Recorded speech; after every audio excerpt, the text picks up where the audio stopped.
আজকে আমি আলিফের প্রতি সহমর্মিতা জানিয়েই এখানে ব্যান্ডেজটা লাগিয়েছি বাংলাদেশকে দেখানোর জন্য। আপনাদের যাদের রক্তের উপরে দাঁড়িয়ে বাংলাদেশে আমরা পরিবর্তনের স্বপ্ন দেখেছিলাম, সেই স্বপ্ন ভঙ্গ হয়েছে। আলিফের আজকে চোখ নাই। গতকালকে তার সাথে দেখা করতে গিয়েছিলাম, তার একটি চোখে সে দেখতে পারবে না, আরেকটি চোখে এটা এফেক্টেড হবে। ডাক্তার বলেছে ওইটাও রাখতে পারবে কিনা।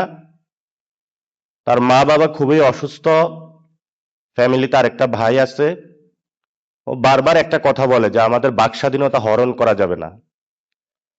আজকে আমি আলিফের প্রতি সহমর্মিতা জানিয়েই এখানে ব্যান্ডেজটা লাগিয়েছি বাংলাদেশকে দেখানোর জন্য, যে যেখানে আমাদের একটি জুলাই সনদ বাস্তবায়ন হওয়ার কথা ছিল, যেখানে আমাদের যে ভাইদেরকে শহীদ করা হয়েছে তাদের হত্যাকাণ্ডের বিচার হওয়ার কথা ছিল,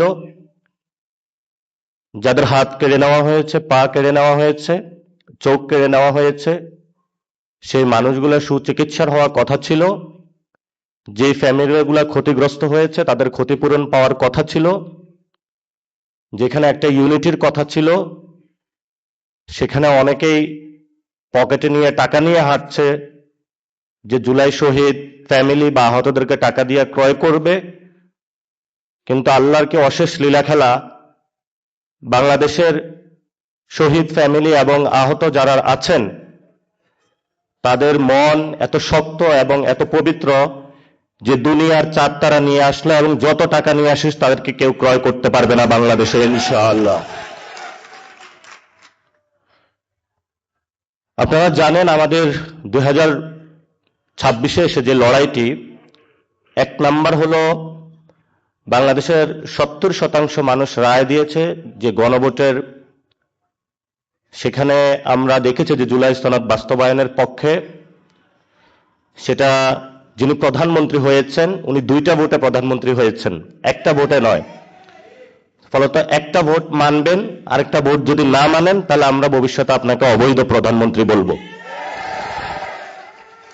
এই জন্য বাংলাদেশে যে কোনো মূল্যে, যেহেতু জনগণ রায় দিয়েছে, এই জনগণ 2026-এ যে রায় দিয়েছে, 1971 সালের আগেও এরকম একটা রায় দিয়েছিল যে আমরা বৈষম্যের বিরুদ্ধে দাঁড়াচ্ছি, আমাদের ভাত রুটি রুজি কেড়ে নেওয়ার অনেকে চেষ্টা করছে। সে রায়কে, জনগণের যে রায়টা আছে সেটাকে শ্রদ্ধা জানানো হয় নাই, ফলত বাংলাদেশ স্বাধীনতা লাভ করেছে। এরপরও জনগণ অনেক রায় দিয়েছে, সেটা বাস্তবায়ন করা হয় নাই। 90-এ 3 দল মিলে একটা রূপরেখা চূড়ান্ত করেছিল, সেই চূড়ান্ত রেখাটাও বাস্তবায়ন করা হয় নাই। ফলত শেখ হাসিনা 17 বছর বাংলাদেশে ফেসিবাদী ব্যবস্থা চালিয়ে দিতে পেরেছিল।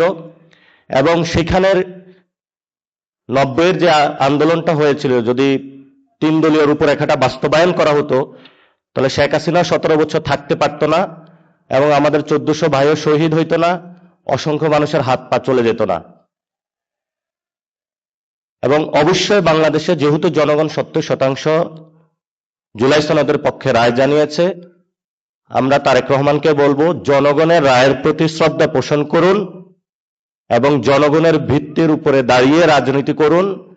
যে জায়গায় আপনি বসেছেন এটা আপনার চেয়ার না, এটা বাংলাদেশের শহীদ এবং শহীদ ফ্যামিলি এবং আহতদের চেয়ার।